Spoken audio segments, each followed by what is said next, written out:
आज से लगभग 1 लाख वर्ष पहले धरती पर कोई देश नहीं था, कोई धर्म नहीं था, कोई भाषा नहीं थी, सिर्फ जंगल था, डर था और जीने की जंग थी। उस समय इंसान दुनिया का मालिक नहीं था, वह सबसे कमजोर जीवों में से एक था। न उसके पास तेज दांत थे, न नुकीले पंजे, न तेज रफ्तार। फिर भी वह जिंदा था, क्योंकि उसके पास एक चीज थी, सीखने की ताकत।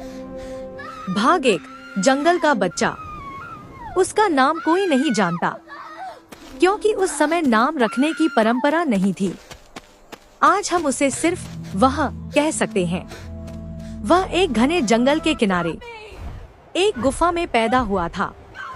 उसकी माँ ने उसे जन्म देते ही उसकी सांसों की आवाज सुनी और राहत की सांस ली, क्योंकि उस समय हर जन्म एक लड़ाई था। उसकी माँ जानती थी, अगर बच्चा रोया तो शेर सुन लेगा, अगर देर हुई तो लकड़बग्घा आ जाएगा। इसलिए उसने बच्चे को अपने सीने से चिपका लिया और पत्थर जैसी ठंडी जमीन पर बिना आवाज किए बैठी रही। भाग दो बचपन। जो बचपन नहीं था, उसका बचपन खेलने में नहीं बीता, क्योंकि खेलने का समय उस दुनिया में नहीं था। 3 साल की उम्र में वह माँ के पीछे पीछे जंगल में चलना सीख चुका था। 5 साल में वह समझ गया था कि कौन सा फल खाने लायक है और कौन सा जहर है। 7 साल की उम्र में उसने पहली बार अपने झुंड के एक बच्चे को भेड़ियों के मुंह में जाते देखा।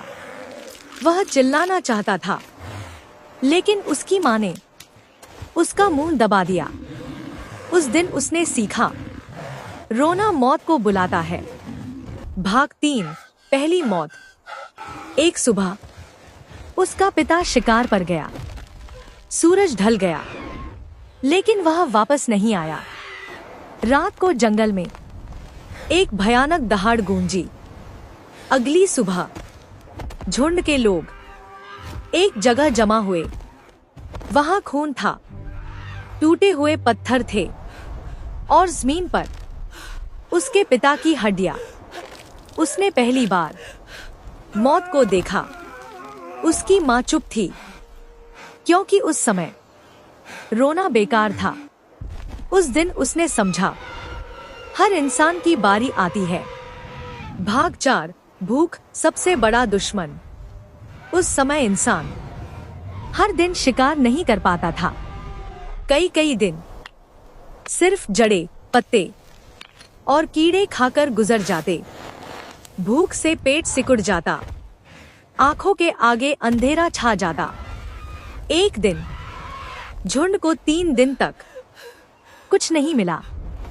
एक बच्चा भूख से मर गया। कोई संस्कार नहीं हुआ, कोई विदाई नहीं। सिर्फ शरीर को जंगल के बाहर छोड़ दिया गया, क्योंकि कमजोर पीछे रह जाते थे। भाग 5 आग से पहले की रात। एक रात भयानक ठंड पड़ी। बारिश शुरू हुई, हवा तीर की